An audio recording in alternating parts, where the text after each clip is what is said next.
Harta karun terakhir Gajah Mada. Di lereng Gunung Penanggungan, tersembunyi sebuah mitos yang hampir dilupakan. Orang-orang tua di desa Seloliman selalu berkata, bukan semua peninggalan Majapahit ditemukan. Ada satu benda yang bahkan kerajaan-kerajaan setelahnya takut mencarinya. Harta karun Gajah Mada. Selama ratusan tahun tidak ada yang berani membuktikannya. Sampai suatu hari seorang mahasiswa arkeologi bernama Arya Wicaksana menemukan sesuatu di perpustakaan kampus. Sebuah manuskrip tua berjudul Palapa Angkara. Manuskrip itu berisi sebuah peta aneh. Lingkaran-lingkaran berlapis, tanda matahari, dan satu kalimat yang ditulis dengan tinta merah keemasan.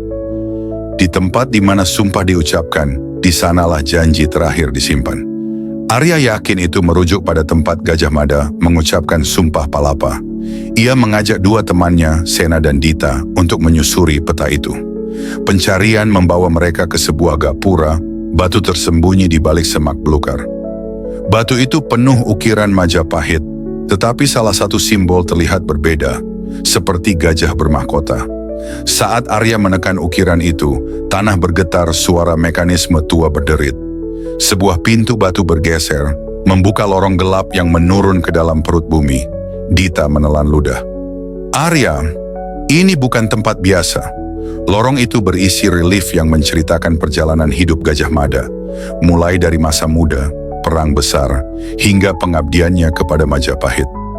Pada ujung lorong, mereka menemukan ruangan besar berbentuk lingkaran dengan lantai bercahaya redup. Di tengah ruangan ada peti raksasa dari emas hitam. Saat mereka mendekat, terdengar langkah kaki dari lorong.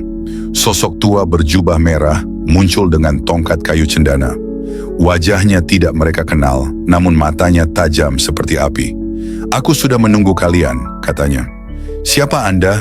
tanya Sena. "Aku penjaga, bukan keturunan, bukan utusan, hanya pelindung janji yang hampir dilupakan."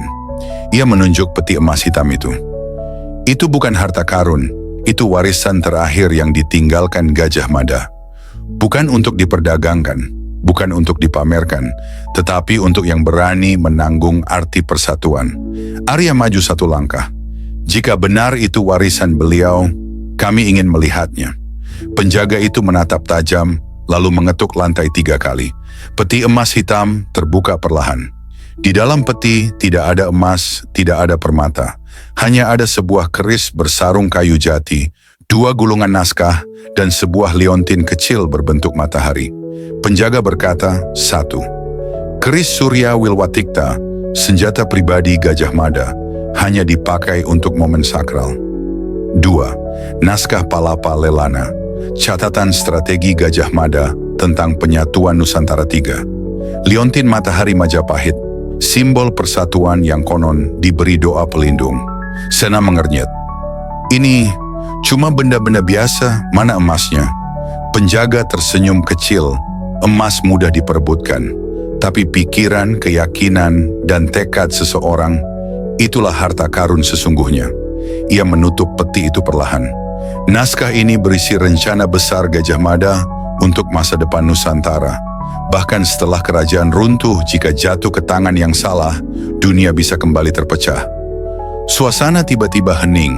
Penjaga itu lalu berkata, "Kalian menemukan tempat ini bukan kebetulan. Sekarang tentukan masa depan warisan ini." Arya menatap liontin itu. "Lalu, apa yang harus kami lakukan?" "Pilih 1 dari 3, jawab sang penjaga. 1. Bawa keluar semuanya dan beritahu dunia.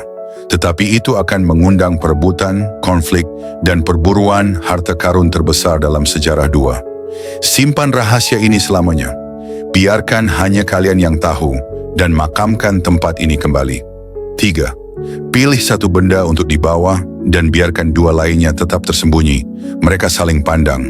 Sena ingin membawanya keluar. Dita ingin menyimpannya. Arya menunduk, berpikir lama. Gajah Mada membuat sumpah untuk menyatukan, bukan memecah. Jika semua ini diumumkan, dunia modern akan berebut. Akhirnya Arya memilih. Hanya membawa liontin matahari sebagai pengingat bahwa persatuan adalah warisan terbesar.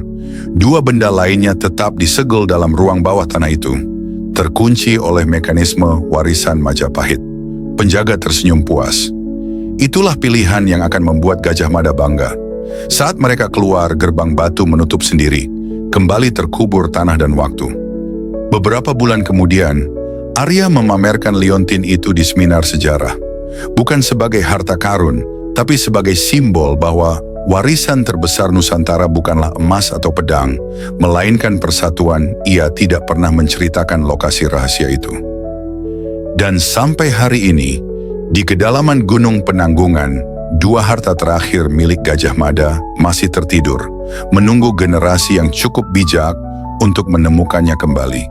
Terima kasih telah menonton, dan jangan lupa subscribe, like, dan share.